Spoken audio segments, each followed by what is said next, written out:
baie welkom by die derde uitgawe van GF 2015. Het is baie lekker om saam met jou hier te kuier vandag. Ons het vandag vir Tanya en vir Roan hierso. Baie welkom julle, dit is vir my lekker om julle hier in ons openlug ateljee te hê. In Handelinge 3 lees ons hoe Petrus en Johannes op 'n dag op pad was na die tempel en hoe hulle voor die tempel se tempelpoorte 'n bedelaar gesien het wat geld gevra het vir Petrus. Petrus was 'n arm man en het vir hom gesê dat hy het nie vir hom geld nie, maar dat hy in die naam van Jesus Christus moet opstaan en loop. Bo almal se wildste verwagtinge staan die man op en hy loop. Ek kan myself net indink hoe mal die mense moes gegaan het en die reaksie wat ontlok moes gewees het. Hierdie ou moes regtig baie gelukkig gewees het en ek dink net hoe baie volgelinge hulle bygekry het. Dis 'n storie van bold, radical geloof en gees geïnspireerde optrede. Ek wil sommer vir julle twee vandag vra, Tanya en Roan, glo julle in wonderwerke en indien wel, het julle al wonderwerke gesien gebeur? Vertel ons bietjie, Tanya. Ja, ek glo in wonderwerke en omdat ek daarin glo is omdat die lewe 'n wonderwerk is. Dat die plante is, dat ons die lewe en dat die son elke dag opkom. Ek verstaan, dit is inderdaad, ek dink definitief dat die son elke dag opkom is 'n wonderwerk wat ons baie keer miskyk. Roan, vertel ons.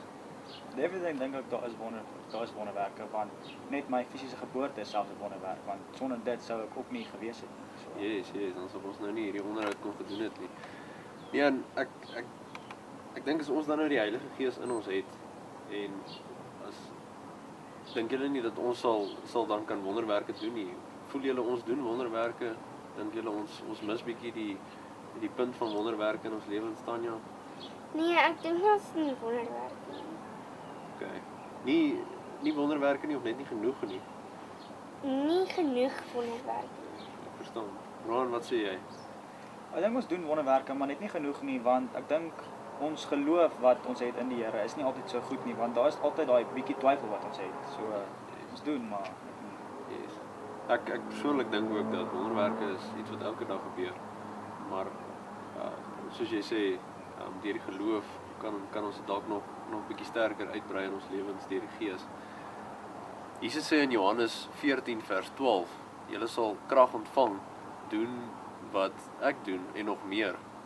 As die Heilige Gees ons so versterk, dan wonder ek hoekom ons nog so verskriklik baie op onsself staat maak en dit heeltemal miskyk. William Blackaby skryf in sy boek Experiencing the Spirit, "The first Christians turned the world upside down. Why aren't we?" Dis 'n belangrike vraag wat ons onsself moet afvra of ons lewens doen en late deur die Gees of deur onsself gelei word. En indien ons onsself aan die Gees kan oorgee, dan sal ons soos Petrus en Johannes hierdie wonderwerke kan doen en besef dat die Gees wat dit deur ons doen en nie deur onsself nie. As ons dan nou glo dat ons lewens word deur die Gees gelei en dat hierdie stuk wat ons in die Bybel gelees het, dat dit waar word in ons eie lewens, dink julle ons kan beter vaar wat wonderwerke betref? Roan, wat dink jy?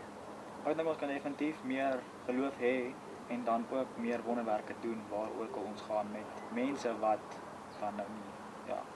Ek verstaan, yes. Tanya, wat dink jy?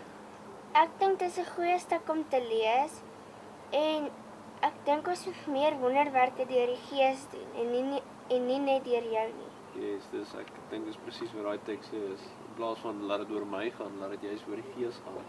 Hey, baie dankie dat julle hier by ons gekuier het vandag. Dis vir ons 'n voorreg. Vir ons kykers by die huis, baie dankie dat julle saam gekyk het. Ons sien baie uit daarna om volgende keer weer saam met julle te kuier en hou moed, hou vol. Die wonderwerke van die Gees is teenwoordig in jou lewe.